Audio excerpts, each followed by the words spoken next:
നമസ്കാരം.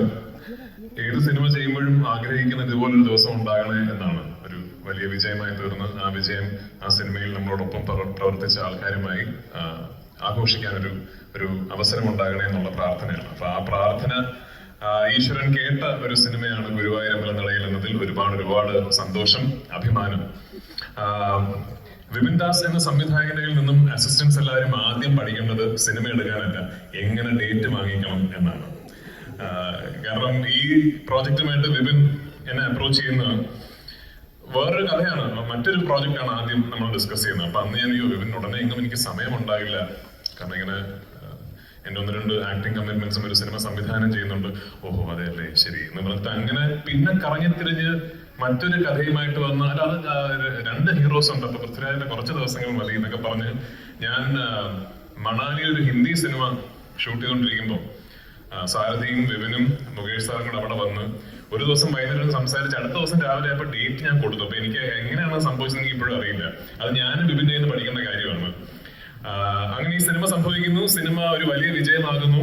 എനിക്ക് തോന്നുന്നു E4-ന്റെയും എന്റെയും ഒക്കെ ലൈഫിൽ E4 എന്റർടൈൻമെന്റ് പൃഥ്വിരാജ് പ്രൊഡക്ഷൻസിന്റെ കോമ്പിനേഷനിൽ ഏറ്റവും വലിയ വിജയമായ സിനിമയാണ്. അങ്ങനെ നമ്മൾ ഈ സിനിമ വിജയിക്കുന്നു. വലിയ വിജയമായതിനു ശേഷം വിപിൻ അപ്പൊ നമ്മള് ആദ്യം പറഞ്ഞ കഥ ഞാൻ അത് നമുക്ക് ചെയ്യാം. അപ്പൊ ഞാൻ ഇപ്പൊ സമയമില്ലല്ലോ, ഞാനിങ്ങനെ സിനിമ സംവിധാനം ചെയ്യുന്നു, പിന്നെ അത് കഴിഞ്ഞ് മറ്റ് കമ്മിറ്റ്മെന്റ്സ് ഉണ്ട്.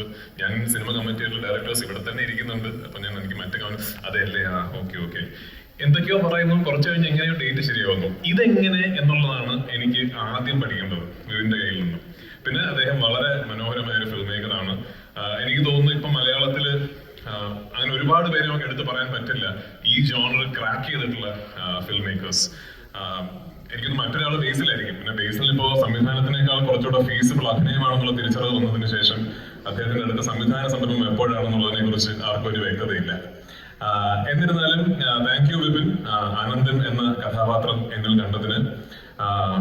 ഇതുപോലെ ഇതിനേക്കാൾ എക്സൈറ്റഡ് ആണ് ഞാൻ അടുത്ത കഥാപാത്രത്തിൽ. അതിനെക്കുറിച്ച് ഞാനിപ്പോ പറയുന്നില്ല, ഔപചാരികമായ അനൗൺസ്മെന്റ് നമുക്ക് പിന്നീട് നടത്താം.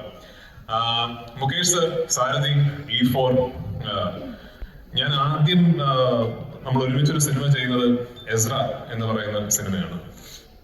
ആ സിനിമയുടെ ഷൂട്ടിംഗ് സമയത്ത് അതിന് മുമ്പ് ഞാൻ സുപ്രിയോട് പറയുന്ന മലയാളത്തിൽ ഏറ്റവും ഞാൻ വർക്ക് ചെയ്തിട്ടുള്ള ഏറ്റവും പ്രൊഫഷണൽ പ്രൊഡക്ഷൻ സെറ്റപ്പ് ഉള്ള ഒരു കമ്പനിയാണ്. ഈ പ്രൊഫഷണലിസം എന്ന് പറയുന്നത് കാര്യങ്ങൾ കൃത്യമായി നിർവഹിക്കുക എന്നുള്ളതിനപ്പുറത്തേക്ക് ഒരു സിനിമയെ എങ്ങനെ സമീപിക്കണം, ഒരു സിനിമയെ എങ്ങനെ ഒരു ആർട്ട് ഫോമായി സമീപിക്കണം എന്നുള്ളത് അറിയുക എന്നുള്ളതിന്റെ പിന്നിൽ പ്രൊഡക്ഷൻ ഒരു സ്കിൽ ഉണ്ടാകണം. ഈ പ്രൊഡ്യൂസ് ചെയ്യുക എന്ന് പറയുന്നത് ഒരു ക്രാഫ്റ്റ് ആണ് എന്ന തിരിച്ചറിവ് വളരെ കുറച്ച് ആൾക്കാർക്കേ ഉള്ളൂ. സംവിധാനം പോലെയും എഡിറ്റിംഗ് പോലെയും സിനിമാറ്റോഗ്രാഫി പോലെയും ഫിലിം പ്രൊഡക്ഷൻ ഒരു ക്രാഫ്റ്റ് ആണ് എന്നുള്ളൊരു അറിവ് തിരിച്ചറിവ് വളരെ കുറച്ച് ആൾക്കാർക്കേ ഉള്ളൂ. ആ ക്രാഫ്റ്റ് വളരെ മനോഹരമായി നിർവഹിക്കുന്ന മലയാളത്തിലെ ഒരു മുൻനിര ബാനറാണ് E4 എന്റർടൈൻമെന്റ്. എടുത്തു പറയുന്ന മറ്റൊരാളുണ്ട്, Sanjay sir, Aneesh, AP international. നിങ്ങൾക്ക് എല്ലാവർക്കും ഒരു സൈലന്റ് പാർട്ണറായിട്ട് മാത്രമാണ് ഒരുപക്ഷെ സഞ്ജയ് സാറിന് ഈ പ്രോജക്റ്റിൽ അറിയാവുന്നത്. ബേസിലെ പോലെയോ ഇവിടെ ഇരിക്കുന്ന മറ്റു ചെറുപ്പക്കാരെ പോലെയോ ഒന്നും നിങ്ങൾക്ക് പരിചിതമല്ലാത്ത മലയാള സിനിമയുടെ ഒരു കാലഘട്ടം ഉണ്ടായിരുന്നു. ജഗദീഷ് ചേട്ടനും വായിച്ചേട്ടനും ഞങ്ങൾ ഓൾഡ് ജനറേഷന് അത് പരിചയമുണ്ട്. കാരണം ഈ സിനിമകളൊക്കെ എടുത്ത് അന്ന് ഈ ബിസിനസ്സുകൾ, സാറ്റലൈറ്റ്, ഡിജിറ്റൽ, സ്ട്രീമിംഗ്, ഓവർസീസ് എന്നൊക്കെ പറയുന്നത് ഇന്നത്തെ പോലെ അല്ല. ഇപ്പൊ ഒരു സിനിമ റിലീസ് ചെയ്ത് പ്രൊഡ്യൂസേഴ്സ് എവിടുന്നെങ്കിലും ഒക്കെ പൈസ എടുത്ത് സിനിമ കംപ്ലീറ്റ് ചെയ്ത് റിലീസിന് മുമ്പ് കംപ്ലീറ്റ് ചെയ്ത് റിലീസിനോട് അടുക്കുമ്പോഴാണ് ഏറ്റവും ബുദ്ധിമുട്ടുണ്ടാവുക. ഒരുപക്ഷെ ഈ സിനിമ റിലീസ് ചെയ്യാൻ കഴിയില്ല, അയ്യോ ഇത് ഇത്ര കോടി രൂപ നമ്മൾ നാളേക്കുള്ളിൽ ഇത്രയും ആൾക്കാർക്ക് പേ ചെയ്തില്ലെങ്കിൽ ഈ സിനിമ റിലീസ് ചെയ്യാൻ കഴിയില്ല എന്നൊക്കെയുള്ള അവസ്ഥകൾ, എന്നൊക്കെയുള്ള ചാലഞ്ചസ് എനിക്ക് തോന്നുന്നു ഇപ്പോഴത്തെ നടീനടന്മാർ അതൊന്നും അഭിമുഖീകരിച്ചിട്ടുണ്ടാവില്ല, ഫേസ് ചെയ്തിട്ടുണ്ടാവില്ല. ഞാൻ അത് ഫേസ് ചെയ്തിട്ടുള്ള അവസാനത്തെ ജനറേഷൻ ഓഫ് ആക്ടേഴ്സ് എന്റേതാണെന്ന് ഞാൻ വിശ്വസിക്കുന്നു. അങ്ങനെ ഒരു കാലഘട്ടത്തിൽ കടന്നു പോകുമ്പോൾ ഒരുപാട് പ്രാവശ്യം എന്റെ ഒരു ഫോൺ കോളിനെ വിശ്വസിച്ച് കോടികൾ മുടക്കി എന്റെ സിനിമകൾ റിലീസ് ചെയ്യാൻ എന്നെ സഹായിച്ചിട്ടുള്ള ആളാണ് Sanjay. So thank you for believing in me all through. ഇന്ന് അദ്ദേഹത്തിനോടൊപ്പം ഒരു വലിയ വിജയചിത്രങ്ങൾ ചെയ്യാൻ സാധിക്കുന്നു എന്ന് പറയുന്നത് ഒരു കാലത്തിന്റെ കാവ്യനീതിയായി ഞാൻ കാണുന്നു. അന്ന് മുതൽ തുടങ്ങിയതാണ്. And I can assure you that this will be a partnership that will now stand for a long time. എന്നോടൊപ്പം വർക്ക് ചെയ്ത മറ്റു കാസ്റ്റ് ആൻഡ് ക്രൂ, ഈ സെറ്റിലെ അമ്മാവൻ ഞാനായിരുന്നു. കാരണം ബാക്കി എല്ലാം ഈ ന്യൂ ജനറേഷൻ ജനറേഷൻ പിള്ളേരാണ്. ബേസിലെ പ്രായം ന്യൂ ജനറേഷൻ്റെ അല്ലെങ്കിലും ഇതുപോലെ ഗോൾഡൻ കൂടി മറക്കാൻ പച്ച തൊപ്പിയൊക്കെ ഇറങ്ങിയിട്ടുണ്ടാവും. അപ്പൊ മൊത്തത്തിൽ ബേസിൽ ഇപ്പൊ ഒരു ന്യൂജൻ ഐക്കണാണ്.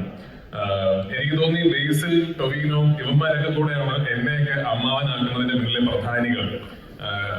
എന്നിരുന്നാലും എനിക്ക് ഭയങ്കര റിഫ്രഷിംഗ് ആയിരുന്നു ബേസിലെ പോലെയും മനുഷ്യരെ പോലെയും നിഖിലെ പോലെയും ഒക്കെ ഉള്ളൊരു എനിക്ക് ശേഷം വന്നൊരു ജനറേഷൻ ഓഫ് ആക്ടേഴ്സിനോടൊപ്പം ഒരു സിനിമയിൽ വർക്ക് ചെയ്യാം. അതിനേക്കാൾ എനിക്ക് റിഫ്രഷിംഗ് ആയിരുന്നു നമ്മുടെ ആ പുറകിലിരിക്കുന്ന ഗ്രൂപ്പ്. എല്ലാവരുടെയും പേര് ഞാൻ എടുത്തിട്ടൊന്നും പറയുന്നില്ല. കാരണം ഈ പുതിയ ആൾക്കാരുടെ കൂടെ വർക്ക് ചെയ്യുമ്പോൾ നമുക്ക് അവരെ നമ്മുടെ പ്രോസസ്സിലേക്ക് കൊണ്ടുവരാൻ പറ്റില്ല. കാരണം they come from a different world. നമ്മളാണ് ശരിക്കും അവരുടെ പ്രോസസ്സിലേക്ക് എത്തിപ്പെടുന്നത്. ഞാൻ പലപ്പോഴും ശ്രദ്ധിച്ചിട്ടുണ്ട് അവരുടെ പെർഫോമൻസിന്റെ മീറ്ററും അവരുടെ ഡയലോഗ് പറയുന്ന രീതിയും ഒക്കെ. എനിക്ക് തോന്നി ഇൻസ്റ്റഗ്രാം റീലിൽ നിന്നൊക്കെയാണ് അവരുടെ പെർഫോമൻസ് ബ്രീഡ് ചെയ്യപ്പെട്ടിരിക്കുന്നത്. നമ്മുടെ ഒരു കൺവെൻഷണൽ രീതിയല്ല. ഒരു സ്ക്രിപ്റ്റ് വായിച്ച് ഒരു സീൻ വായിച്ച് ഒരു പെർഫോമൻസ് ചാർട്ട് ചെയ്യുന്ന നമ്മുടെ കൺവെൻഷണൽ രീതിയല്ല അവരുടേത്. അപ്പൊ എനിക്ക് തോന്നുന്നു ഞാൻ ഒരുപാട് കാര്യങ്ങൾ അവരിൽ നിന്ന് പഠിച്ചൊരു സിനിമയാണ് ഗുരുവായൂരപ്പൻ നടക്കുന്ന ഈ cinema. So for that I M grateful. അങ്ങനെ ഒരു ഓപ്പർച്യൂണിറ്റി എനിക്ക് കിട്ടിയതിന്. ഇതിന് പിന്നിൽ വിപിനോടൊപ്പം വർക്ക് ചെയ്ത ഒരു വലിയ ടീം ഓഫ് ടെക്നീഷ്യൻസ് ഉണ്ട്. എല്ലാം പുതിയ ആൾക്കാരാണ്. എനിക്കിപ്പോഴും ഓർമ്മയുണ്ട്, ഞാൻ സെറ്റിൽ ഫസ്റ്റ് ഡേ ഒക്കെ കടന്നു വരുമ്പോൾ എല്ലാവരും പെട്ടെന്ന് മിണ്ടാതെ ഇരിക്കും. കാരണം അയ്യോ മറ്റേ അമ്മാവനെത്തി എന്നുള്ള മട്ടില്ല. കാരണം എല്ലാം പുതിയ ആൾക്കാരാണ്. അപ്പൊ ഈ കുറെ പുതിയ ആൾക്കാരുടെ കൂടെ വർക്ക് ചെയ്യുകയും അവരൊക്കെ ഇത്രയും ടാലന്റഡ് ആണെന്ന് തിരിച്ചറിയുകയും ചെയ്യുന്നത് എന്നെ പോലുള്ള ഒരാൾക്ക് ഭയങ്കര ഒരു റിഫ്രഷിംഗ് ആയിട്ടുള്ള എക്സ്പീരിയൻസ് ആണ്. അപ്പൊ അതിന് thank you to each one of you. പുതിയ ആൾക്കാർ നമ്മൾ ഇതിൽ എഡിറ്റർ ഉണ്ട്, ആന്റിക് പീസ് ആണ് ജോൺ കുട്ടി. എന്നോട് ഒരുപാട് സിനിമകൾ എന്നോട് വർക്ക് ചെയ്യുന്ന ആളാണ്. ജോൺ ഒഴിച്ച് ഇതിലെ ക്യാമറമാൻ. പിന്നെ അസോസിയേറ്റ് ശ്രീലായി, അത് പ്രാചീനാണ്.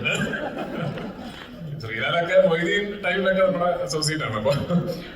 അപ്പോ എനിക്ക് വിമലിന്റെ അസോസിയേറ്റ് ആയിട്ടാണ് ഞാൻ ആദ്യം ശ്രീലാലിനെ പരിചയപ്പെടുന്നത്. അല്ലെ അതിന് മുമ്പ് അതിലും മുമ്പ് എന്റെ അപ്പൊ അങ്ങനെ കുറച്ചു പേരെ മാറ്റി നിർത്തിയാൽ ഒരുപാട് പുതിയ ആൾക്കാരോടൊപ്പം ഉണ്ടായിരിക്കുന്നുണ്ട്. എല്ലാവരുടെയും വർക്ക് ചെയ്യാൻ എനിക്ക് ആദ്യമേ അവസരം കിട്ടിയ ഒരു സിനിമയാണ്. So thank you. പിന്നെ പ്രായം കൂടുന്നവരും ഷട്ടിലെ ഡിസൈൻ കൂടിയിരുന്ന ജഗദീഷ് ചേട്ടനും, അതുപോലെ തന്നെ പ്രായം കൂടുന്നവരും പുച്ഛം കൂടിയിരുന്ന ബൈജേട്ടനും രണ്ടുപേരും ഇവിടെ ഉണ്ട്. അതെ, രണ്ടുപേരും എനിക്ക് ഭയങ്കര പേഴ്സണലി ഭയങ്കര അടുപ്പമുള്ള ആൾക്കാരാണ്. എന്നെ ചെറിയ കാലം മുതൽ കാണുന്ന രണ്ട് ആൾക്കാരാണ്. രണ്ടുപേരോടൊപ്പം ഇന്നും സജീവമായി സിനിമയിൽ അഭിനയിക്കാൻ സാധിക്കുന്നു എന്ന് പറയുന്നത് എനിക്ക് വലിയ ലെസൺ ആണ്. കാരണം ജഗദീഷ് ചേട്ടൻ ഇന്നായിരിക്കുന്ന പിള്ളേരോടൊപ്പം അഭിനയിക്കുമ്പോഴും അവരുടെ ടൈം ലൈനിലുള്ള ആക്ടറാണ്. ബൈജു ചേട്ടൻ ഇന്നും വിപിൻ ദാസിന്റെ സിനിമയിൽ അഭിനയിക്കുമ്പോൾ വിപിൻ ദാസിന്റെ ഗ്രാമറിലുള്ള ആക്ടറാണ്. അതുപോലെ ആകണേ ഞാനും എന്നാണ് എന്റെ പ്രാർത്ഥന. രമേശ് നമ്മുടെ വലിയ ഒരു ഇമോഷണൽ അറ്റാച്ച്മെന്റ് ഉള്ള ആക്ടറാണ്. കാരണം എന്റെ ഏറ്റവും അടുത്ത സുഹൃത്ത് അവസാനമായി സംവിധാനം ചെയ്ത എന്റെ ഏറ്റവും നല്ല സിനിമകളിൽ ഒന്നിൽ എന്നോടൊപ്പം ഒരു മുഴുനീള കഥാപാത്രത്തിൽ അഭിനയിച്ച ആളാണ്. എല്ലാവരുടെയും പേരുകൾ ഞാൻ എടുത്ത് പറയുന്നില്ല. ഇന്നിവിടെ എത്തിയതിൽ ഈ സന്തോഷത്തിൽ പങ്കുചേരുന്നതിൽ ഒരുപാട് സന്തോഷം. അരവിന്ദ്, ഇവിടെ ഇരിക്കുന്നവരാരും എന്നെ കണ്ടിട്ടില്ലാത്ത വളരെ റോ ആയ ഒരു ക്യാമറയ്ക്ക് മുമ്പിൽ എങ്ങനെ നിൽക്കണമെന്നോ ഒരു ഡയലോഗ് എങ്ങനെ പറയണമെന്നോ എങ്ങനെ ബിഹേവ് ചെയ്യണമെന്നോ ഒന്നും അറിയാത്ത എന്നെ കണ്ട എന്റെ കോ ആക്ടറാണ് അരവിന്ദ്. എന്റെ ഫസ്റ്റ് സിനിമയിൽ ശരിക്ക് എന്റെ ആദ്യത്തെ സിനിമ ഞാൻ ചെയ്യുമ്പോൾ എന്റെ മനസ്സിൽ എനിക്ക് അരവിന്ദിനെ പോലെ ആകണമെന്നാണ്. Because he was such a good actor even back then. He still is a fantastic dancer. I don't know if you know this. എത്ര പേർക്ക് അറിയുമെന്ന് എനിക്കറിയില്ല. അദ്ദേഹം ഒരു പ്രൊഫഷണൽ ഡാൻസർ ആണ്. ആൻഡ് എനിക്കിപ്പോഴും ഓർമ്മയുണ്ട്, നമ്മള് ഗുണ്ടൽപേട്ടില് അരവിന്ദിന്റെയും നവ്യയുടെയും പാട്ട് ഷൂട്ട് ചെയ്തുകൊണ്ടിരിക്കുകയാണ്. അപ്പൊ അന്ന് ആ പാട്ടിന്റെ ഷൂട്ടിംഗ് കാണാൻ ഞാൻ പോയിട്ട് ഞാനിങ്ങനെ വണ്ടർ അടിച്ചിരിക്കുകയാണ്. എന്റെ ദൈവമേ, I need to be this good to be in cinema എന്നുള്ളത്. So thank you for inspiring me from my first film. ഒരുപാട് സന്തോഷം. ഇർഷാദക്ക, എല്ലാവരോടും താങ്ക് യു. ആൻഡ് ഇനിയും ഇതുപോലെ ഒരുപാട് ആഘോഷവേളകളിൽ നമുക്ക് ഒരുമിച്ചുണ്ടാകാൻ ഭാഗ്യം ലഭിക്കട്ടെ. ഞാൻ അടുത്ത സിനിമകൾ ചെയ്യുന്ന കുറെ സംവിധായകർ എനിക്ക് ഭയങ്കര സന്തോഷമുണ്ട്. കാരണം വിപിൻ ദാസിന്റെ അടുത്ത സിനിമ ഞാനാണ് ചെയ്യുന്നത്, നിസാമിന്റെ അടുത്ത സിനിമ ഞാനാണ് ചെയ്യുന്നത്, വിഷ്ണുവിന്റെ അടുത്ത സിനിമ ഞാനാണ് ചെയ്യുന്നത്. അപ്പൊ എനിക്ക് വലിയ സന്തോഷമുണ്ട്. നിങ്ങൾ ഈ മാർക്കറ്റുള്ള കഴിവുള്ള സംവിധായകരൊക്കെ എന്നെ വെച്ച് സിനിമ എടുക്കുമെന്ന് അറിയുന്നതിൽ വലിയ സന്തോഷം. എല്ലാവരുടെ പ്രോജക്റ്റും ഞാൻ വളരെ എക്സൈറ്റഡ് ആയിട്ട് നോക്കുന്ന സിനിമകളാണ്. ആ സിനിമകൾക്കെല്ലാം ഇതുപോലൊരു സഹായം ഉണ്ടാകട്ടെ എന്ന് പ്രാർത്ഥിച്ചുകൊണ്ട് എന്റെ വാക്കുകൾ താങ്ക് യു. Thanks a lot.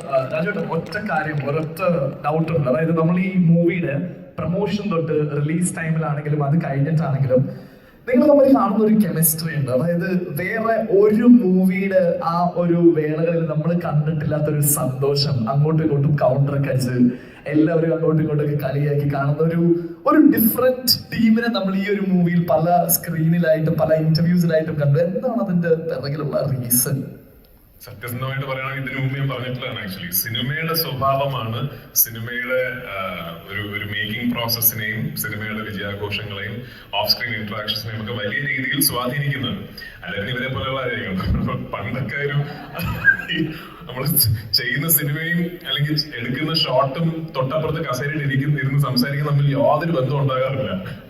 പക്ഷെ അതല്ലാതെ ഇപ്പൊ ഫോർ എക്സാമ്പിൾ ആടുജീവിതത്തിന്റെ വിജയാഘോഷത്തിന് വന്നിട്ട് അയ്യോ നജീവൊക്കെ പറഞ്ഞിരിക്കാൻ പറ്റില്ലല്ലോ. അങ്ങനെ ഒരു വ്യത്യാസമുണ്ട്. ഓഫ് കോഴ്സ് ആ സിനിമ ചിത്രീകരിക്കുമ്പോൾ അതിനൊരു വർക്ക് സ്പേസിന്റെ ഒരു സ്വഭാവമുണ്ട്. അത് ഫുൾ ക്രെഡിറ്റ് ടു വിപിന്റെ ടീം, എന്നോടൊപ്പം അഭിനയിച്ചവർ. ഞാൻ പറഞ്ഞില്ല, എന്നെ സംബന്ധിച്ചിടത്തോളം എനിക്ക് പുതിയതാണ് ഈ സിനിമയുടെ അനുഭവം. അവർക്കൊക്കെ ഒരു നോം ആയിരിക്കാം ഇത്. അതെ, അതുകൊണ്ട് തന്നെ ആയിരിക്കണം സ്വയം അമ്മാവനെന്ന് വിളിക്കുന്നത് ഞങ്ങൾ ഒരിക്കലും പ്രതീക്ഷിച്ചില്ല. പക്ഷെ ഇത്രയും ലുക്കുള്ള ഒരു അമ്മാവനാണെങ്കിൽ ഓക്കെ ആണല്ലേ? യെസ്.